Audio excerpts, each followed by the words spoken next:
whistle. It's a funny old night, really. Not a single attempt on target from FC Copenhagen, but you wouldn't have sort of thought that when you were watching the game. It felt far more even than that. No, they played great. They really did. I mean, we kept raving about Falk because Robin did a run on him before the game. But every time he touched the ball, he did something really creative.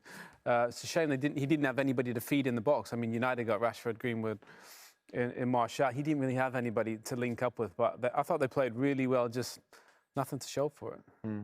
I suppose there'll be a bit of relief as well, won't there, from the manager, because you can have a night where you dominate, you can have a night where you have plenty of shots on target, but in knockout football, if you don't score, then you're out.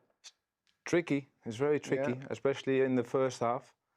You know, you could tell that Manchester United should up a level, and they did. You know, they did. They kept pushing. They created so many chances. Their goalkeeper Johnson made 13 saves, I hear. So, it could have been 3 or 4-0 easy. But Johnson had a game of his life. We'll have a look at some of those saves in a moment. But whether it's Wolves or Sevilla in the semis, they have to be better in the next game, United, you imagine? I'm not sure. I think they were very good tonight. They created so many chances, 14 chances. As Robin said, but for the keeper, it's 3-4-0. And Copenhagen played well. Don't get me wrong. We underestimated them before the game. They had some really good players, as Falker said. We talked about Falker. He was all over the place. Yeah. Some tricks as well, but they just didn't really have a centre forward that could, really get into a position to try and finish off some chances that he would create. But yeah, job done for United. Move on now. It's going to be a lot trickier. The next game, we know that whether it's Wolves or Seville, we know it'll be trickier. And if they play similar to that, I don't think we're far away. Okay. Look, people are critical sometimes of Bruno Fernandes. They just say, oh, he's the man who scores penalties, the stats don't tell the truth. I mean, the reality is he's come into United and he's transformed that football club. The haters can say what they want. This is a man that has an impact. Tell you what, if you're hating on him, then you should go watch a different sport, because I don't think I've seen a player outside of Kevin De Bruyne create as many opportunities in a game of football as him. All the United players, as good as they are, they look to him. They get the ball into his feet. I mean, Rob made a great point. Martial I've never seen him with the turn of pace that he had today. If he plays like this, then anything's possible. Scholes made the point, and Mata had a big impact on the game. And Martial just gets the decisive penalty, which was really nice to see Bruno Fernandes hit it like Harry Kane up, do that hop. I love him as a player. I'm not a big fan of the hop, but surprises the keeper and a brilliant penalty. I just like the fact that he knows the keeper's had a good look at the way he takes penalties and he's adapted. Yeah, it's a great idea, and probably caught us a little bit surprised. We were all waiting for the hop as well, and to do it in the game was really good. But he's made a massive difference. He's a midfield player, number 10 really, is he? And the only thing he thinks about is scoring goals and making goals. And as Robin will tell you, for a centre forward, that's brilliant.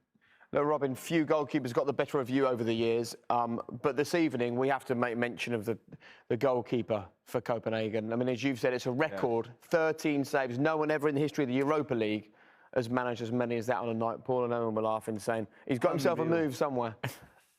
Yeah, I hope so for him. He really earned it. He made some proper saves.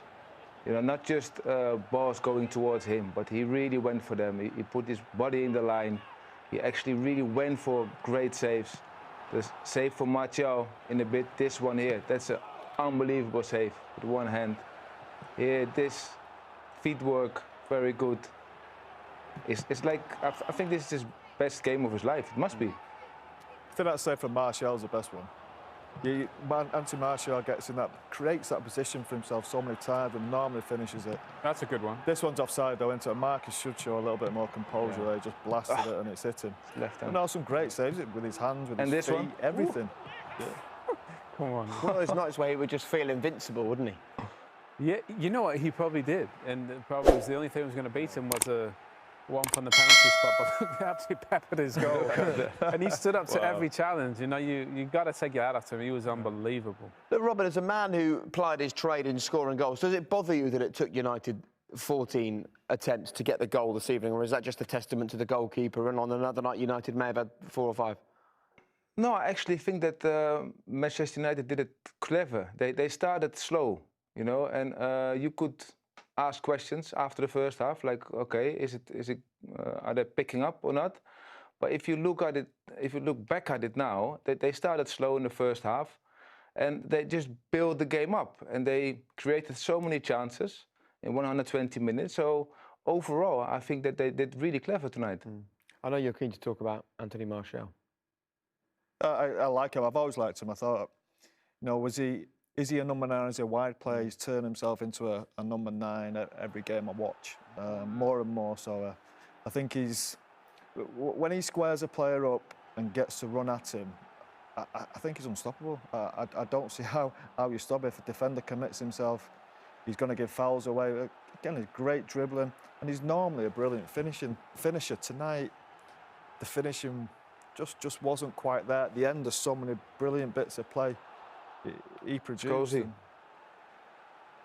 What I like about Martial as well is that he has eye for his teammates.